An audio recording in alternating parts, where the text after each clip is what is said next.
in University of Nebraska, and he has done research papers on exactly how to build compliance in today's world as far as AI is going, and how what we call internal corporate policy, and of course he works significantly at a high level in terms of government policy as well.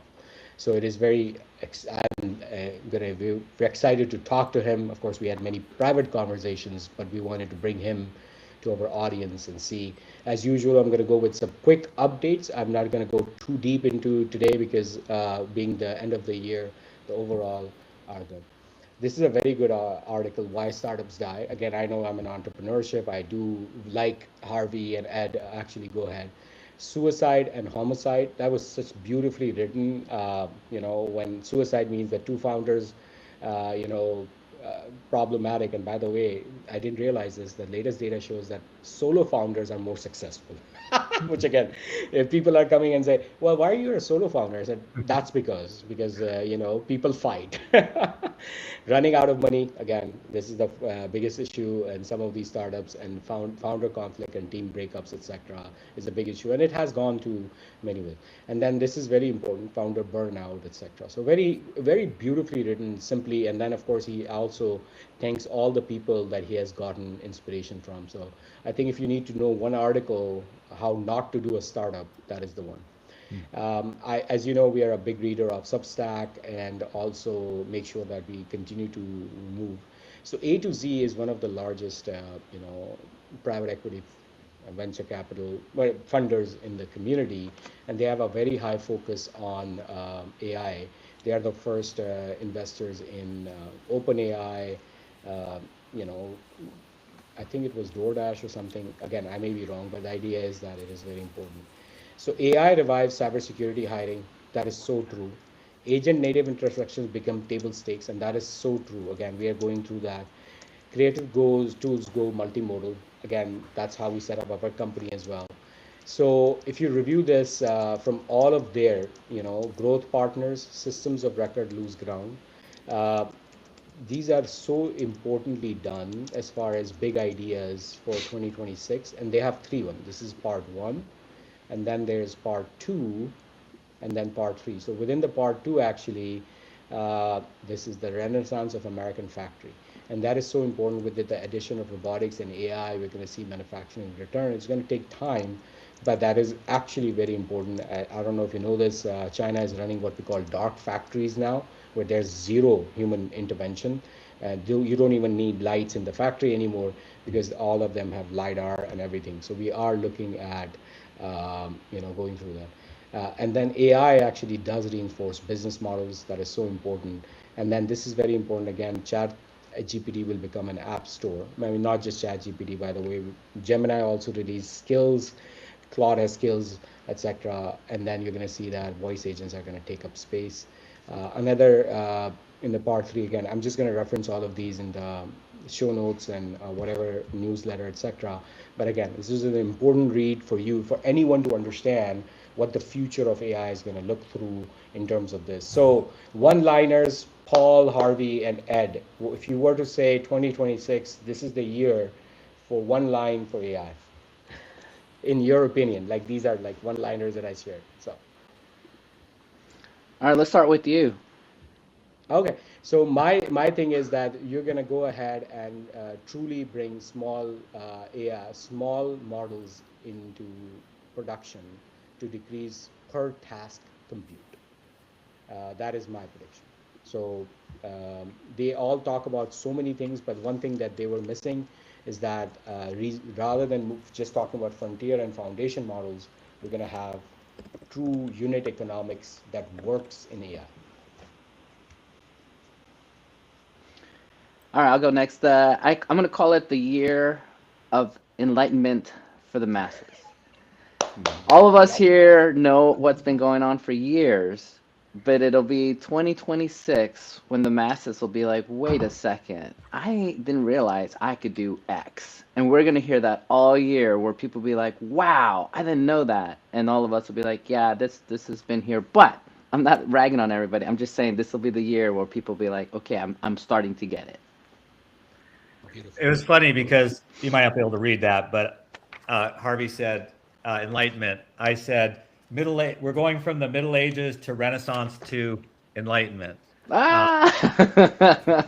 Paul's here. Paul has a very existential threat opinion of AI. So Paul, you get I to do. I think we could get into the existential dread stuff in a minute. I think it's going to be the year of entertainment, though. I think the way it's going to break through is that people are going to start realizing they can make their own videos and that AI does this better. And I think it's just going to be the year of the at-home digital creator, where anyone who's got an idea can create something. So I think that's how it's going to flow through first. But if you want to need go more share business that side, Harvey's that? video. Yeah, I mean Harvey's was actually made a Sora video when he's. What were you doing, man? Was it a rap or something? I do all sorts of stuff. I made myself talking to Rocky. I made myself talking to Paul, and then You're Mark so. Cuban. Yeah, I have fun making videos. All right. yeah, I think by the So middle of next year, we're going to see just a ton of content produced by the average person just typing in AI stuff, and it's going to get distributed on the local platforms. I think Disney Plus just agreed that they were going to have Sora generated content on Disney Plus. Yeah, $1 billion, not bad. Yeah. So Howard Marks, I follow him. Oaktree Investors are again one of the largest funders in the world. Has made a big sort of Harvey in an AI bubble. As you know, me, Harvey, and Edward Marks do not believe in our bubble. As a matter of fact, compute, needs to come down significantly, and we need much more investment. But again, fairly important article to review. His thoughts are always differently worded, and I like to always read his memos. As a matter of fact, I've been reading his memos for now 10 years. So I just wanted to bring that attention. Moonshot AI, I think this is Moonshot, right? It's Z.AI, I'm sorry. Z.AI actually released GLM version 4, complete open source multimodal portal with, more importantly, native tool use. They can actually have browser automations, which again, Harvey has, uses GenSpark. I sometimes use Manus, etc.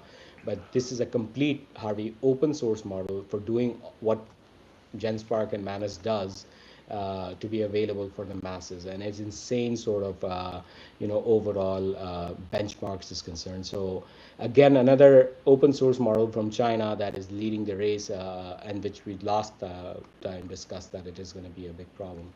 This is again another very good read, September 25th. AI isn't replacing radiologists, and why not?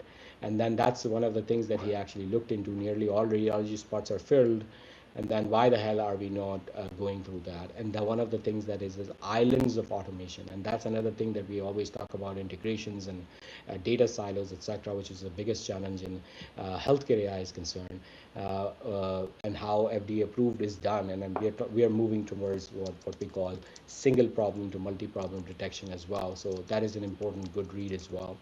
Again, what I talked about, new Kimi K2 1 trillion model, which is 4-bit quantized, is now going to run on M3 Ultra, two of them together.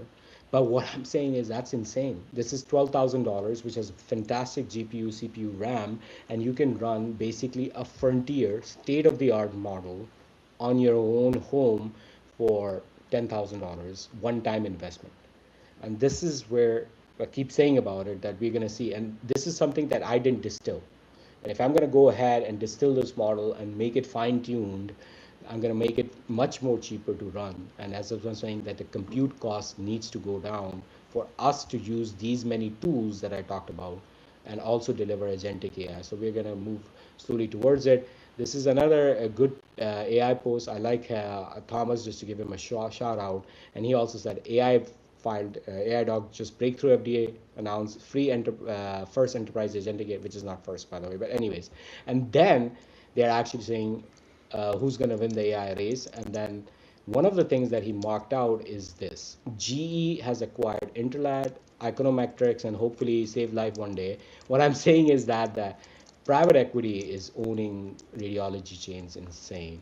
And I agree with you that this is a highly strategic, if you want to do a startup, I'm just going to be honest with you. I'm glad that I chose this, even though there's a lot of competition. Again, remember, competition means there's a market, and then the market means there's a client.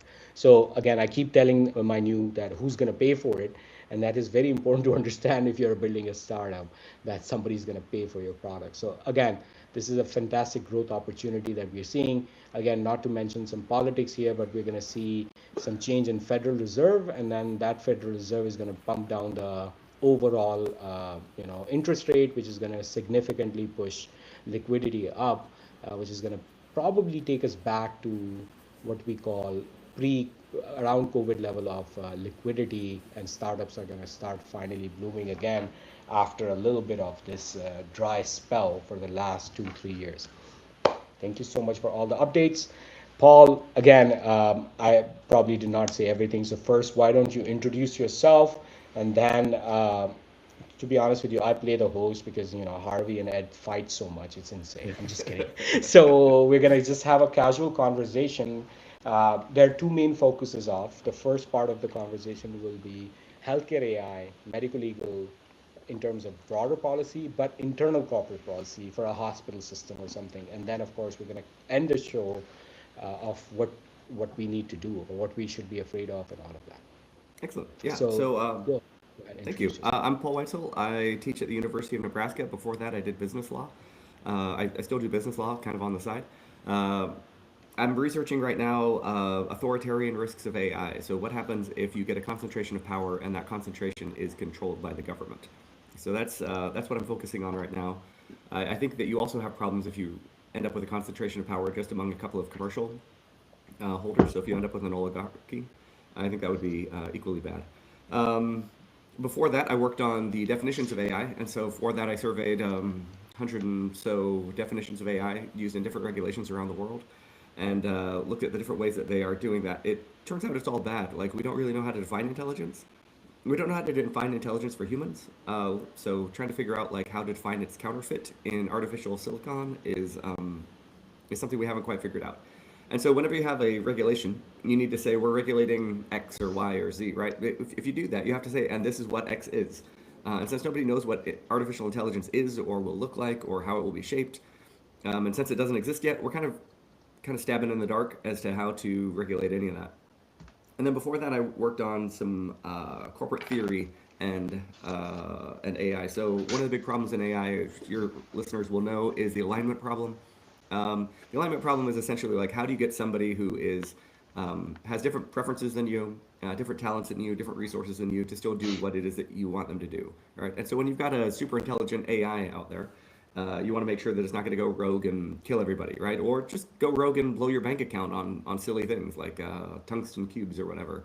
And so how do you get it so that it does what you want? Now, this is, for a lot of the folks in the AI industry, this is like a difficult challenge that is kind of new and interesting because we haven't had full automation before. For folks who've been doing corporate law, this is a 4,000-year-old problem, right? If I hire you as an employee, I can't open up your brain. I can't make sure that your interests are entirely aligned with mine. You have different resources, different talents, and I'm not able to monitor you entirely, and yet we're still able to make it work. So my first article there was just importing a bunch of corporate law principles that we used and saying, if we took these principles that we've been doing for literally 4,000 years and plugged them into AI, you can probably get some progress. And the reason I think that's valuable is that corporate law has developed over 4,000 years, and so we've had a lot of time to kind of work out the kinks. And AI doesn't have that luxury, right? If we mess up AI alignment, we don't get another shot. Depending on how quick the takeoff is. But yeah, so those are kind of the bigger projects I'm working on. Awesome. I just want a couple of things just to clarify. Artificial intelligence, we keep using the word, but at the end of the day, the word should be alien intelligence. And the word alien intelligence really means is that there is an autonomous body that can take decisions, and not only with the rise of AI robots, potentially actually change things in the physical environment. So that's number one. I'm going to let Harvey first, how he defines, actually both of you. Ed, why don't you define AI in your sort of whatever terms, or Harvey? And then this idea that we don't even know how to define intelligence is like mind-boggling to me, because like my mom thinks I'm very intelligent, but my wife thinks that I need to be, put in jail. So that's another problem that we have to talk about, that, hey, my mom still calls me a prince, and my wife says, why does your mom doesn't know who you are? So I'm just saying that there is this subjectivity part of it. So let's just, I told you that I feel like AI intelligence, artificial intelligence, should actually be called alien intelligence. And this is how we should, again, opening up the brain and everything. So Ed, you go first, Harvey, you go second, and then Paul, let's have a discussion on defining AI. Well, I think my definition may change after listening to our podcast here. Signal Sentence. I'm always learning.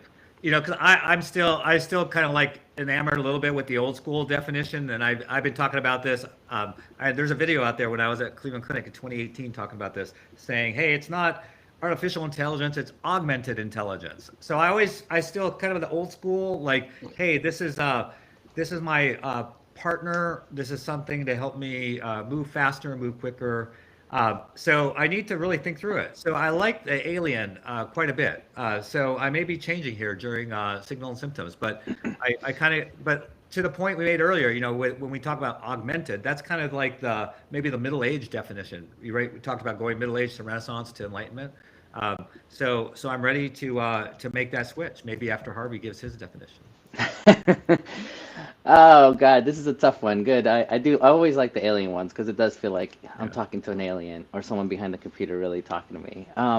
The way I define it is software that perceives the information, that takes in that information, makes the decision, and acts towards a goal without my continuous input. With that said, there's always continuous input because it's biased that's into the algorithm. But just for the definition, that's how I define it. Yeah, Paul. so that's a really common definition. Autonomy is in almost, 2/3 of the definitions that I surveyed. So there's kind of two basic routes that researchers have gone on since Alan Turing, really.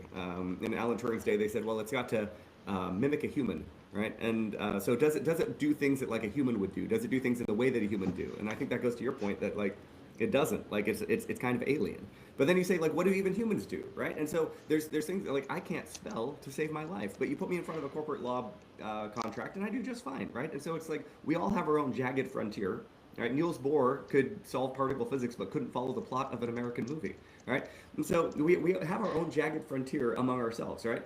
And so you could say, does it act kind of like a human would act? And you say, well, who knows what that is? Because all of us are so different, right? And none of the intelligence tests that we even have right now, the standard a test that you would take to like get into Mensa or something, would even evaluate your ability to do like music or something. So Bach would not be considered a genius because it's just not the thing that's on the IQ test. It's very subjective. And so if you say it's got to be kind of human-like, we don't really know what that is. And so Turing pushed back on that. He said, and another researcher said it, I think, a little bit more succinctly.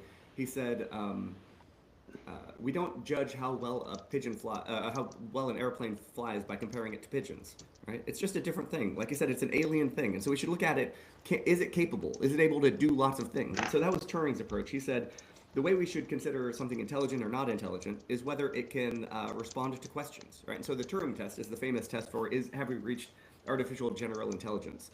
The general idea was that you would stick a human and a robot behind a sheet, not actually behind a sheet, not actually a robot, but I'm going to simplify for the podcast here. Right? You stick them behind a sheet, and then they kind of text back and forth. And you got a human on the other end who's texting with the robot and texting with a human. And the test is, can the human figure out which one is the robot, right? And he said, it doesn't matter. It doesn't matter how it works. It doesn't matter if it's thinking like humans. What matters is, are the results kind of right? And he thought the Turing test was a good approach, this imitation game, he called it, because you could ask it any question that you wanted. So if you wanted to say, robot should be really good at chess before we declare it intelligent, well, you could just ask it questions about chess. And because this kind of dialogue format allows it to converse about a number of things, he thought it was a general test of intelligence. I think we've blown past the Turing test by quite a ways at this point, but we just keep redefining the goalposts. That's the other kind of piece about defining this. As soon as you say that robots can do something, people are like, oh yeah, but it's just a toaster, really, a bunch of math equations. It was never really smart. It's a stochastic parrot. And so you end up never getting to a point where people can agree on what is intelligent. But it has real consequences for things like healthcare and other industries where you're going to say, we are going to regulate AI, and then you got to say, okay, great, tell me what AI is. Because if you're going to tell me, like, a lot of the definitions that they use right now would apply to a sundial, right? The EU AI Act's definition would cover a sundial, right? And so, like, is a sundial artificial intelligence? Obviously not, right? It would certainly cover a $12 calculator. And so if you're going to regulate these things, you got to be able to say what they are, and we can't say what it is, and so I don't think we can really regulate it very well.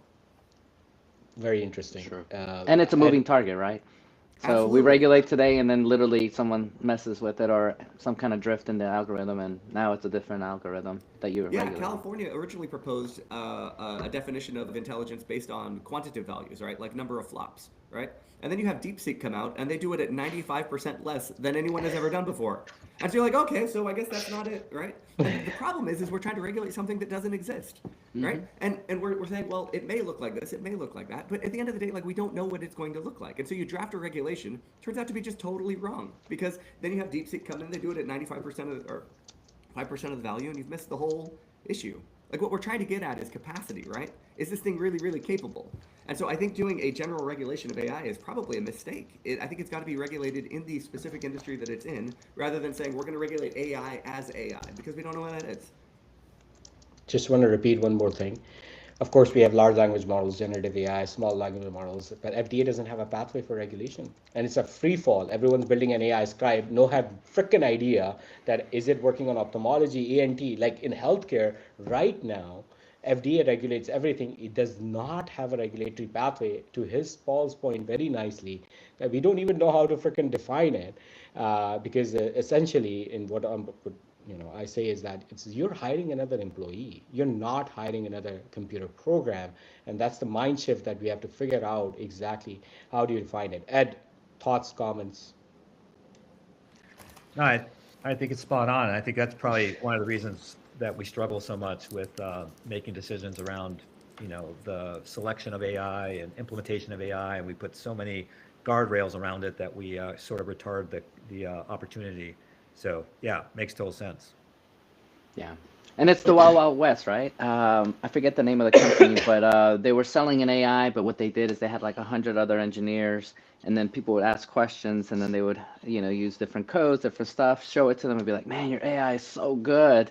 And it was just humans in the background doing all that information. So I'm going to push back on you, Harvey and Ed. Because, by the way, just to remind you, Paul, Harvey is actually officially Ministry of Health for Singapore, a chief AI advisor. Edward Marks is ex-CIO of Mayo Clinic and Cleveland. I'm not Mayo Clinic, sorry, Cleveland Clinic, and they sit in boardrooms and everything. So Harvey and Ed, Paul is telling you that you don't even know how to say or define AI. And now you're sitting in front of the Ministry of Health in Singapore. And by the way, he's also Chief AI Officer of Phantom Space. So he's going to put AI in the freaking space. That's one way to do it, to leave all regulation in space, because aliens can regulate it. But what I'm saying is, so what I'm saying is that, Ed, you have an amazing law professor here with business law and internal corporate policies and everything. How would you still try to because we're talking philosophy at the moment, how do you practically implement it in terms of corporate policy? And Harvey, how do you implement it at the level of Ministry of Health? And how do we sort of solve this issue, at least in a way? Because look, let me give you one example. When I submit to FDA, I have a PCCA form, which is basically a predetermined change control. But just predetermined change control means is that if I'm going to remove my now forward, for example, an AI algorithm, within that framework, think of like, okay, this is a definition, this is a moving target. How would you approach it? Well, I'll just start us off. I think at the end of the day, it's a moving target, but we need three core principles to help us guide us. Number one, what is the authority? What can that AI do? Right? Number two, who's accountable for what the AI is doing? And number three, looking at it from the lens of the corporation, for the country, does it align with my goals? And if we use those three principles, at least that's a starting block of how can we use this moving forward. And that's kind of where I start, because just to be blunt, when I meet with the Ministry of Health, it's funny because they'll tell me like, Harvey, all these companies are starting AI products and it's affecting our population. And how do we regulate a moving target? And it's like we have these great philosophical talks and how to start. And then that's where I have fun because I'm putting on the doctor hat and I tell them how I see it. Then I put on my patient hat and see how I do it. And then I say, you know what, as an AI person, this is how we can put all three together. So it's really kind of fun. Paul and Ed, what do you guys think? Yeah, my approach is, just being incremental. So, because I don't know, because we could sit around and debate philosophy, like what's the definition of AI? No one's going to all agree on the same thing.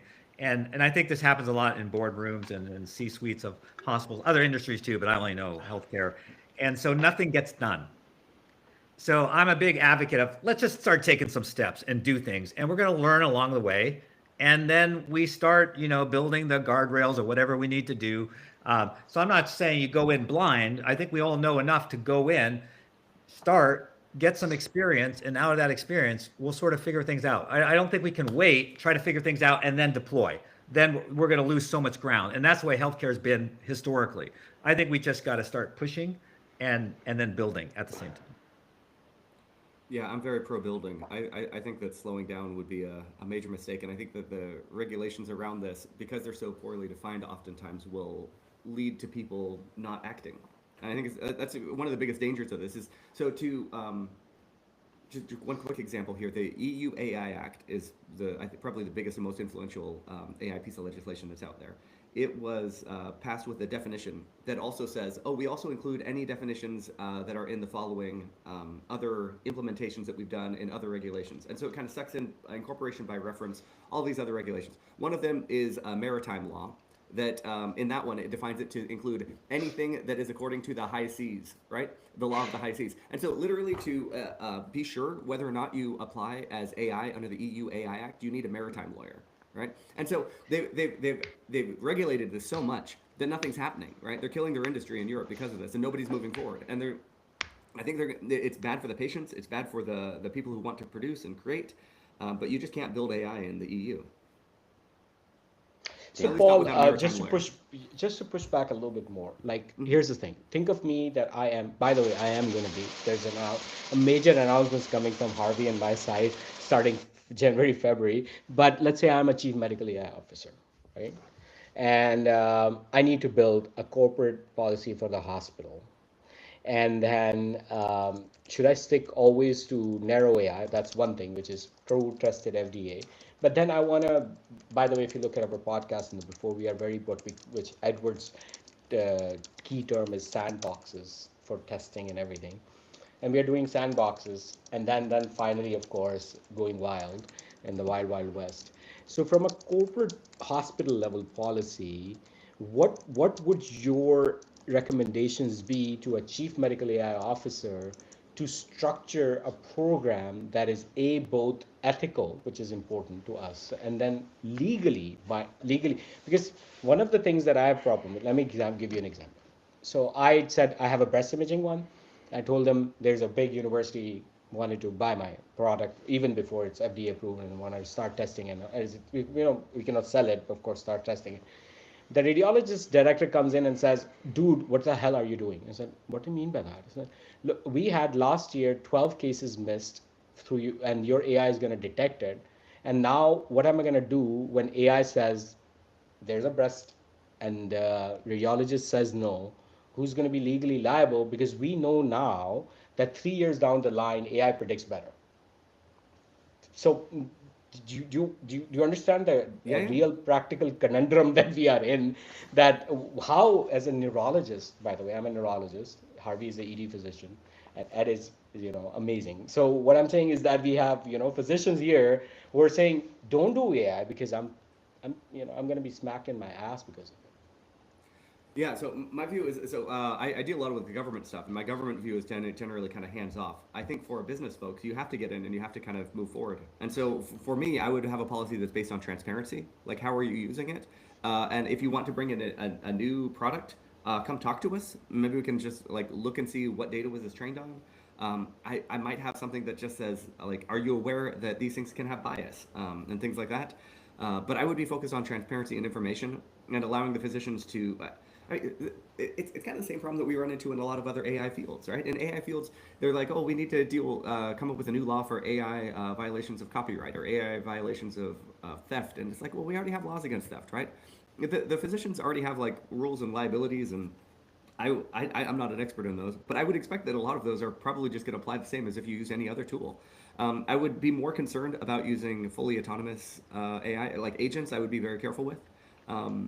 But the other stuff I'd want to get out as quick as possible. I'd also want to fast track it. I'd want it not to just sit in committees for 9 months while we figure it out, because by the time it gets through those committees, the product's going to be outdated and not the best product out there anyway. But I think that the hospitals should be using the latest tools out there. So I would focus on transparency and a little bit of training. Although I find that most training tends to not have very much. It doesn't have the effect that we kind of hope that it would. Ed and Harvey, thoughts? Yeah, it's a tough one. It's a moving target, and like you guys said, you want the best product for the patients. What came to mind immediately is, can the hospital afford it or not, and can we afford not to use it? You know, it goes both ways. As far as physicians going, it breaks my heart to see some of the technology is there, we're not using it, and I see people dying. I'm like, gosh, this could be fixed. You know, it's truly sad. With that said, I'm proud to be with a team like you guys that are forward-thinking leaders, because what you guys are doing is you're influencing the leaders to look at things differently, and as a result, will make change, and those change will ultimately, in particular in healthcare, will help those people. Ed, what do you think? Yeah, AI is going to become more and more pervasive, like we talked about in the very beginning when we were trying to define it.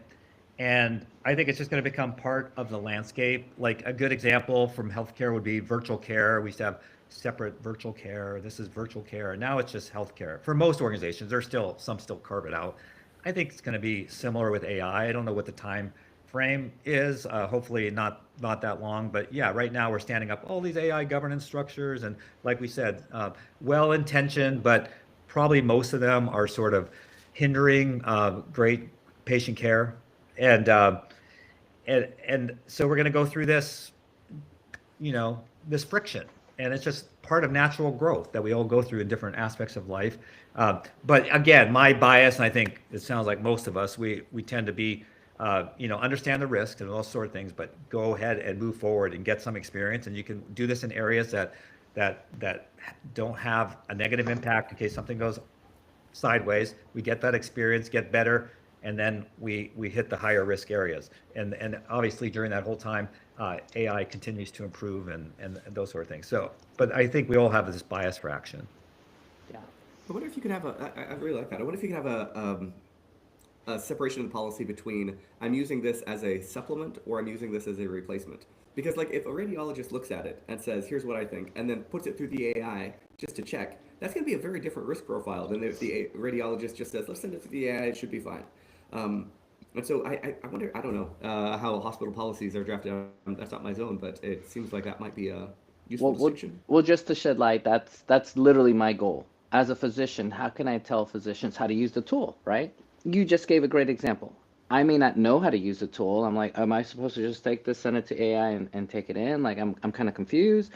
Or do I teach them to be like, dude, be a doctor first, use this noggin, understand that you have the ultimate license and the veto power, and this tool is one more of many tools, and this is how we use it, and this is how it's going to change it. And by the way, here's the food label on the AI, and here's the biases of how the algorithm does not really work for that particular patient. So when that patient comes in, don't apply it.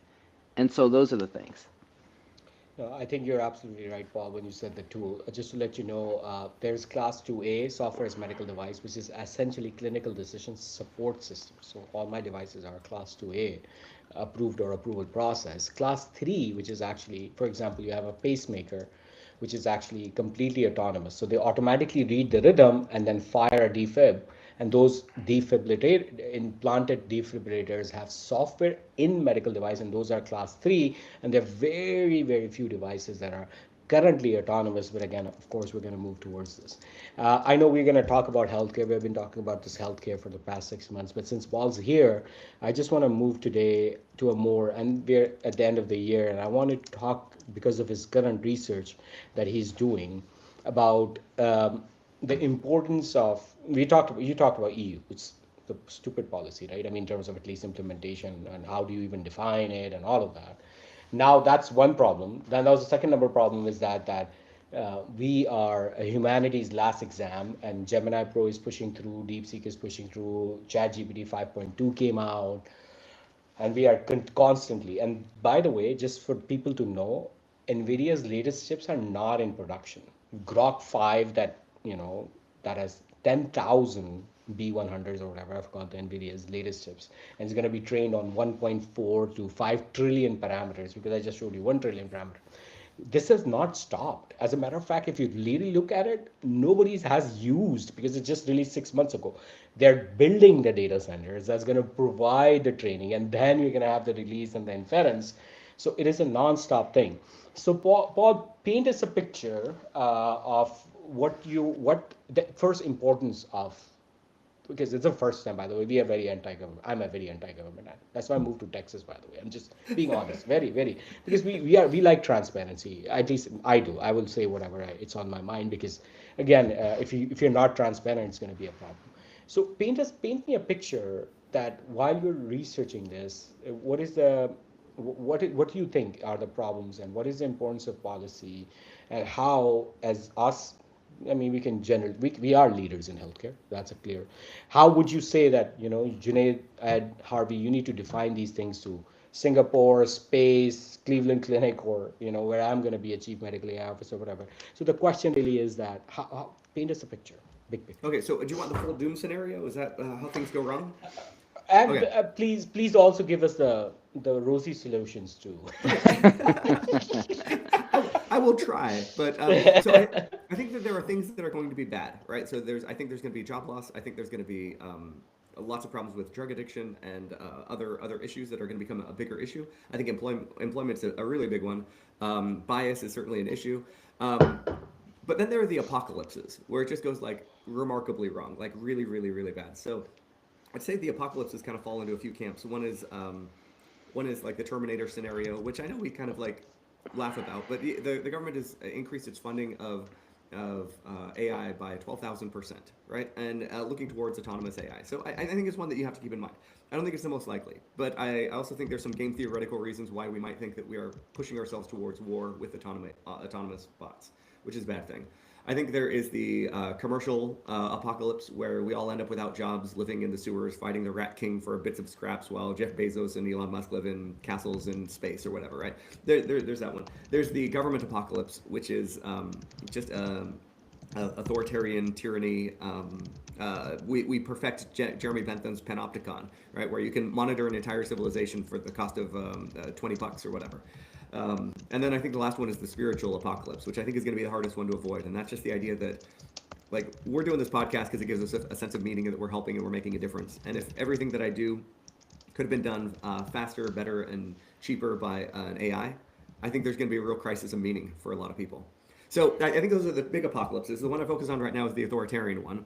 And specifically, I'm worried that many of the laws that we are passing will tend to concentrate power. So it's an old critique from public economics that when you pass a regulation, it tends to increase the costs of operating in that space. And these are fixed costs, so that if you sell more, you can distribute those fixed costs among a broader amount of goods. And therefore, the total cost per good that you sell or service that you sell is lower than a new entrant. So whenever someone imposes regulation, it creates a barrier to entry. Short of it is, if we put in regulations that say you've got to have 1,600 hours of training before you can become a hairdresser, there are fewer hairdressers, right? And if there's fewer hairdressers, prices for hairdressers go up, right? When we pass laws that raise the cost of doing business in AI, we increase concentration. Now, the reason that this is a particular problem, and I'm sorry that I'm on a rant here, just stop me if we. No, this is good. Keep going. Go ahead, keep going. All I love right, it. I will go for like 6 hours if you don't stop me here. So No worries. You'll need to step in. The reason it's going to be a problem here more than in other places is like worse than hairdressing, right? Is because the AI is going to be our primary source of information and employment, right? And so if someone controls that, they control my ability to make a living and they control what I think and what I know, right? So let's apply that to tyranny and oppression. So if you were in Germany during the reign of the Stasi, they had to have 68 Stasi members for every 1,000 members of the population, right? Huge expenses, right? In order just to maintain the totalitarianism that they wanted to do, right? China has 700 million autonomous facial recognition cameras right now, right? It's basically free, right? And so surveillance has become basically free. And so you have kind of three areas where tyranny is going to be the most durable tyranny that we've ever experienced. One is that the propaganda will be better, right? And so there will be fewer people that dissent because we'll all just kind of agree on the same things. If they get control of the primary source of our information, then at that point, we just agree with them. And so why would we ever rebel? Because I love Big Brother, right? Two is the surveillance, right? The surveillance is going to be just out of control because everything you do will be done through this AI, and they can just monitor your chats. You've also got a little tracker in your phone, and so I think the surveillance technology is going to be way better than it's ever been before. And so, to the extent someone it becomes a dissident, you're going to be able to spot them much more quickly and follow and see what they're doing. And then third is the loyalty aspect. So the reason that a lot of tyrannies and authoritarian governments fail is because at some point the authoritarian leader says, I want you to go shoot those college students. I want you to go shoot those old women in the Tsarist revolution, right? And the people go there and they look at them and they point their gun at them and they're like, I'm not going to shoot you. You're my brother. You're like my mother, right? And so the folks who have been sent to do the order put down their guns and they just say they're not going to have it, right? And then people start chipping away the wall, or they go attack the Tsarist palace, and that's the end of the authoritarian regime.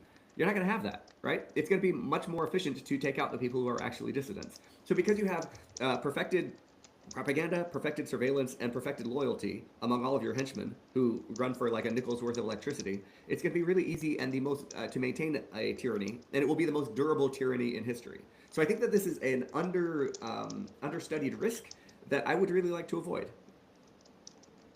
Harvey, Sorry, I could go into reasons why I think it's more likely in AI to pop up, but that's just painting the picture of why things might be bad. I could also say why they might be okay. Harvey, he just described the Antichrist, you know. It's coming. Yeah. So I gotta check if when I flip my Apple products, there's 666 on them. No, that's it. I think that's the upside. Maybe Jesus comes. I don't know. Maybe that's our upside. Yeah, there we go.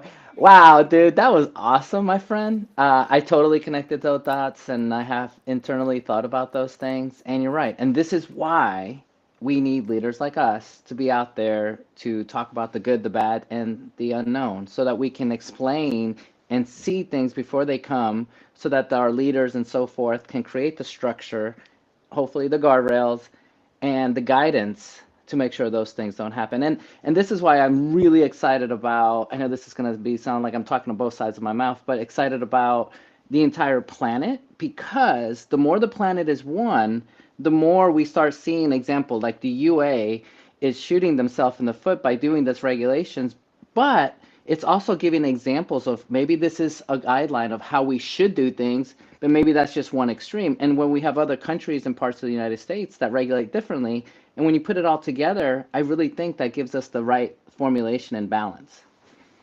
Ed and Paul?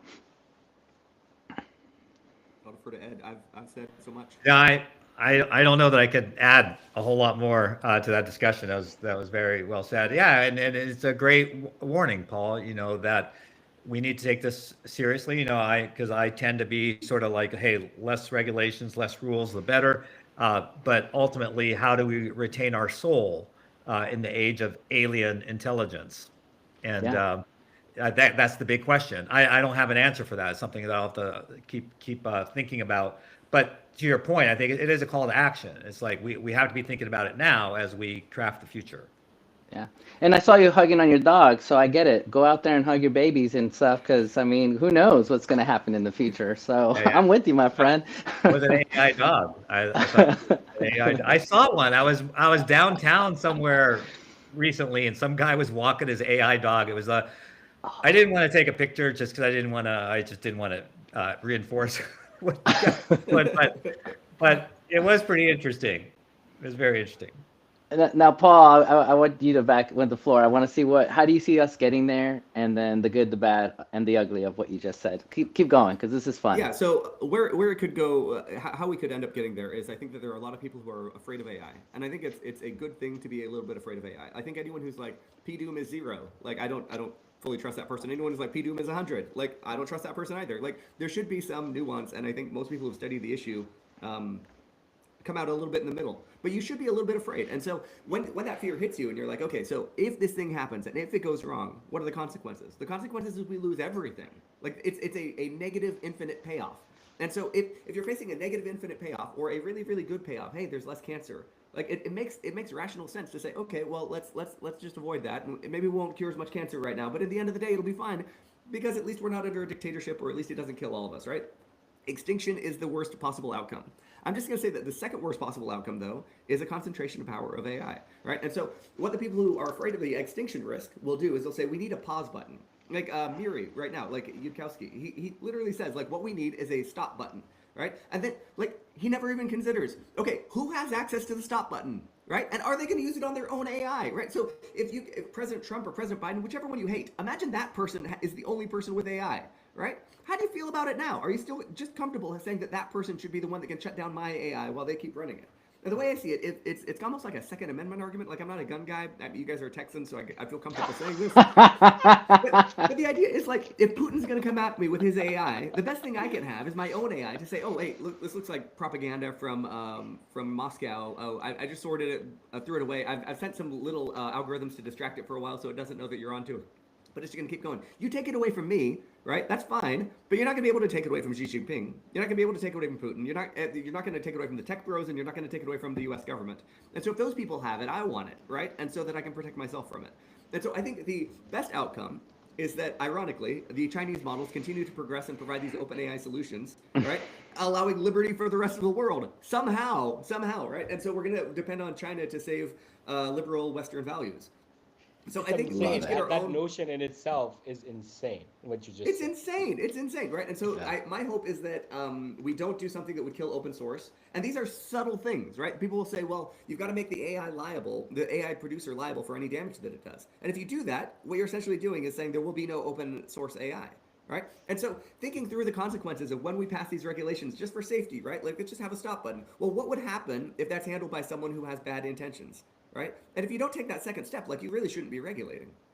Yeah. Oh, This so the is sunny awesome. side. I got to say a sunny side, don't Oh I? yes. Yeah, I I gotta be think able to sunny- sleep tonight, my friend. I think it might be that I'm religious, and so it might be that I say, oh, Jesus will come and fix it. But I honestly think that, like, we are more likely than not heading towards a society in which we have prosperity, just abundance, and the idea that like most of us love our jobs. Like, if you're on this podcast, you probably love your job. Like, you get a lot of fulfillment out of it. It's wonderful.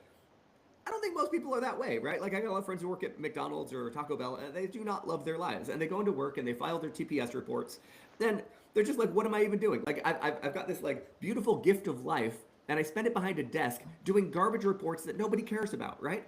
If we could eliminate all of that, I think that would be a huge gift to humanity, right? And I think also the way that we value people could change, right? So it used to be that 500 years ago, your value to me depended on how strong you were, right? And then we commoditize, like, because can you go plow the field for 6 hours or whatever, 12 hours? Can you hammer in these railroad ties, right? And then we commoditize strength, and the value of strength goes to zero. Intelligence is kind of the next phase of that. Now we value people by how smart you are. Like, what can you give me, right? We're commoditizing intelligence. I think the value of intelligence goes to zero, which leaves us kind of like, what do you got left? Like, when you look at the D&D stats of, like, the 6 categories of what you got basically just charisma, right? I guess. And so I'm That's why hopeful- Harvey is the most eligible bachelor in Dallas. but I'm hopeful it leads to this world in which we value you not because of what you can give me anymore, but because, like, you are in the image of God, like, you are a human being that I can value because of that. And so, like, the perfect rosy outcome is that we don't have to go to jobs that we hate. We can explore. I think we're absolutely going to learn 50 to 100 times faster than we do now, because it'll be stuff that we're interested in, and we have kind of our needs met, and we can, like, live the life that we actually want to live. And so I think for, like, 40% of the population, that's gonna be As long really, as really we bow to Mark Zuckerberg and Sam Altman. I think we need universal basic income, which is a weird thing to say given that I just fought against socialism, but or collectivism. But I think universal basic income has probably got to happen, and I would do it by taxing electricity, distributing it through. There's 2 ways that I think I would distribute it, but that's kind of far afield if you want to talk about that. No, I got to hear these 2 solutions. So I think, Jump in there. Yeah, so collecting the tax, they're always saying, like, let's tax the robots. It's like that. Tell me what a robot is. Like, the first toasters were marketed as toasting robots, right? I'm The not first gonna sleep dishwashers were tonight. marketed as dishwashing robots. Like, tell me what a robot is, and we can do that. It makes no sense. So then you go into, well, why don't we tax whenever you lay someone off? It's like, well, did I lay them off because they're automated, or did I lay them off because they weren't good at their job? Like, and then we just end up in Europe where you can never fire anyone. So I think the best way of doing it is to tax electricity as a way of generating income, right? Because electricity is a good proxy for economic productivity. I don't love it, again, but there's got to be something, right? It's a good proxy for economic activity. And so if you tax the electricity, then you will get at the actual production of things. And then I think you distribute it through the one of 2 ways. You distribute it either through the disability system, right? So the Social Security disability system is set up to where if you are mentally or physically incapable of holding a job, it's kind of the girding principle of it, then we give you disability, right? And so it's right now to be mentally or physically unable to hold a job. It's you've got to have an IQ below 70, or you've got to have unable to use your arms or legs or be able to stand for very long. I think we're getting to a point though where all of us will be mentally disabled. Like none of us will be smart enough to hold it. Like if you need an IQ of 230 in order to hold a job, then yeah, we're all mentally disabled. So I think you could use the current disability system as a way of funneling universal basic income. There's a couple of changes you'd have to make to the regulations, but I think you could, and the statutes, but I think you could do it. The other alternative, and this is again going to religious principles, is you just grant every citizen a certain number of shares of the AI companies, and that way they aren't sad when OpenAI comes in and takes all the jobs from fast food workers. Right? They're excited about it because now their stock goes up and now they make more money. Right? And so I think it creates buy-in. But then the concern would be, what if they sell? And so I've thought about having like a Jubilee year, which is a thing they used to do in the Old Testament. And just like every 7 years, the stock reverts back to you, even if you sold it. I don't know. But I think you have to have some type of monetary exchange. I'm sorry, this is well far afield of medical stuff. You have to have some type of monetary exchange, though. Because there's still going to be scarcity. Like even if you have abundance, there's going to be scarcity of houses next to the person you want to live to on the beach in Florida, right? There's going to be scarcity in that. There's going to be scarcity of antiques. So if I were investing, like buying Chinese antiques right now, that seems like a boom market, like not investment advice, but it seems like a really good market because when they get wealthier, those are the things that are still going to have value and that you can't make new ones of. We're still going to have value for entertainment. You could hear Taylor Swift just as well from your headphones as you can in concert, but it's a different experience, right? And nobody wants to see a robot run a football 100 yards, right? And so I think that there are a bunch of areas in which there will still be scarcity, and so we have to allocate that. The best way to allocate it is either, the two ways to allocate it are someone comes down from the top and says, you get it, you don't, because I'm an authoritarian, or you give people things to trade, and that's currency. And so I hope that we still have some form of currency, and if we're going to have currency, I think you have to have universal basic income. Rant complete. And scene. I love it. I got a rant, and I won't take too much time because I know we're running to the end, but this is so good. I know I have to say we're going to have you back, and if you have time, maybe even as a regular at times, because whatever time, we'd appreciate it. I just want to add to your rant, so much to say, but the skinny is, yes, I call it the great shift. Are we going to lose jobs? Yes and no. If I learn how to redefine myself, case in point, I'm an ER doctor, and if I was still trained as the way I was trained, I'd be obsolete. I had to change. I had to pivot. I had to use new tools. Maybe I don't see you a certain way, and I'm doing reactive medicine today, but in the future, maybe it's more proactive. Maybe I'm guiding the algorithm to guide your digital twin so I can look at you and say, this is coming, my friend. You're about to have cancer in 10 years. You're about to have a heart attack in 12 years. In 1 hour. We need to jump on it. And so now I've shifted my job. It's not the same job, but it's different. Going on your universal income, I truly think it's who's going to get taxed. It's going to be the AI companies as a percentage of how much AI and efficiency they have, and that'll be taxed. And then that money will go into universal income, and that money will be a digital currency that will expire and will have a time set so that it forces the population to spend the money to keep the economy going. As far as, what else did you say? You said so many good, fun stuff. On the doom side, I'll just share a personal story. A friend of mine called me. She's an attorney. And she's like, Harvey, I am worried about your safety. And I'm like, my safety? She's like, yes, think this through, Harvey. She's like, you are waving the flag of AI. You're putting a target. One day, someone's going to lose their job, and they're going to associate you with this, and they're going to want you gone. And I'm like, whoa. I'm like, at the end of the day, I'm showing the spectrum. I am showing all of it. And she's like, yes, but people are not going to look at the details. They just may say, AI, Harvey, you got to go. I was like, wow. So anyway, that just kind of like hit me. So I'm just putting it out there. I'm not I'm not that person, but on the religious side, Paul, I said to her, you know what? If God said this is my day, maybe that's already written that that's what was going to happen. So anyway, I don't want to end it with that side. On the positive side, I want to say the following. I love AI, and I'm not saying it to save my life or anything like that. I'm saying it because this is where I'm at. I truly believe, as a doctor, how can I help society? How can I help the world? How can I leverage phantom space to use their satellites, their data centers for the entire planet and create a proactive effect to save humanity, to help them live longer, live better, add years to their life, not life to their years. And instead, let's work together, leveraging these tools to help humanity. And that's my goal. Ed? Well, if we take it back to where we started in terms of Middle Ages, Renaissance, Enlightenment, and the way we practice medicine today, you could argue, is Middle Ages with the opportunity for AI. And so I'm with you. That's why we do Signal and Symptoms, have great guests like Paul. We have to keep talking about it, but also taking action and encouraging people to do so that we can take advantage, because we've had so many guests on previous shows. We've talked about our own experiences where because of AI, a life was saved. Because of AI, an improved outcome. Because of AI, you have more time with your family. There's so many positive benefits, and we just got to keep pushing forward in a very smart way, so that we can move into this age of enlightenment that we've all been talking about. Love it. Well, I'm just going to agree wholeheartedly with Paul. My 10-year-old used Canva and then used AI to create a better video than I could for my company. Just because she has she used my access, so all my company PowerPoints and everything were there. She was literally going through it, selecting shit, and then was able to make it better than I could. Not better than my graphic designer in the company, but at the end of the day, better. And she's already asking, Baba, can you actually go ahead and twist the story for this particular movie to end like this? And we are looking into what we call the first time on-demand entertainment. And not to mention, I'm just going to say it, like AI porn is going to be, unfortunately, insanely bad for young men, which are, to be honest with you, I talked about Scott Galloway before, that young men are probably the dying breed of this century. Uh, um, I completely 100% agree again. Amazon just said that they're going to fire 60,000 people, right? Within the last, they already fired 27,000 or so.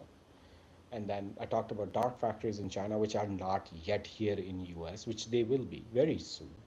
And we are going to see an existential crisis. And for me, I mean, I'm in a scrubs right now. I don't need to be, right? I'm going to go to a hospital.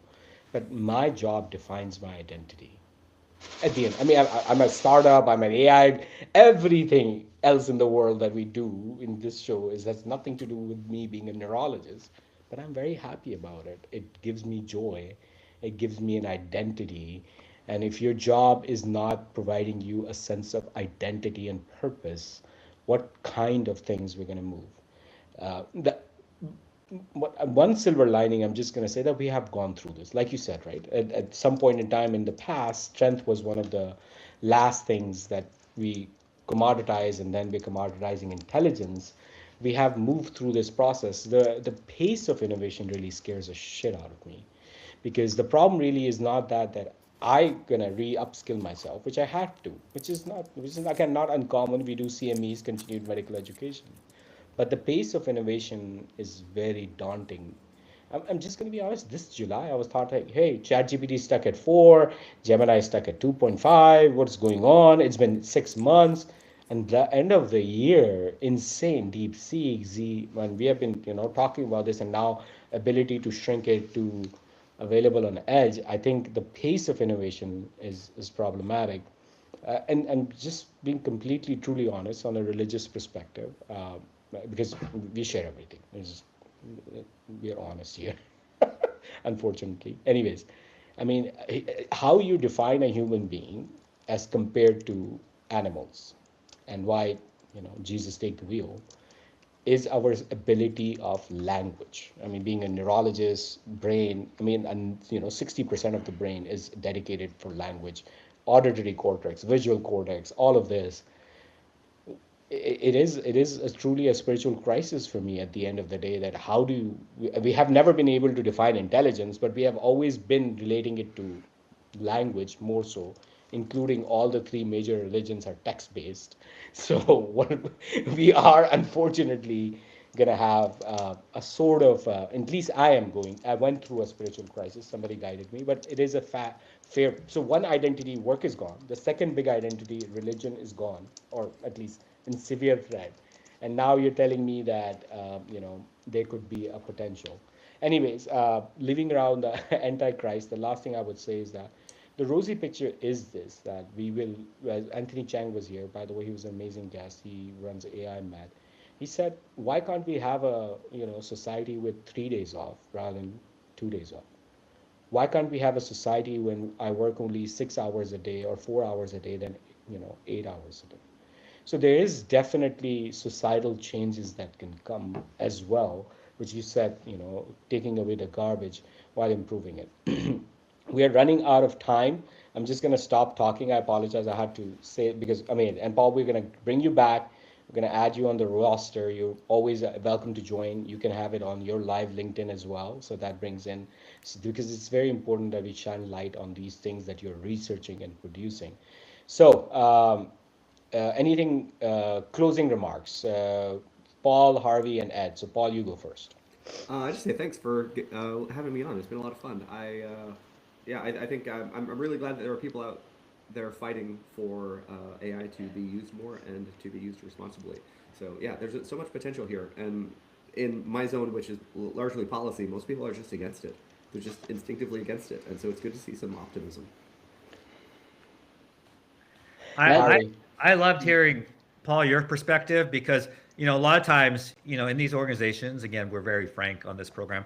A lot of organizations, they're heavy with legal, and which is important, but to the extent that kind of everything gets choked off, and you have a very reasonable, practical approach. So I appreciate that. I learned a lot. Thank you.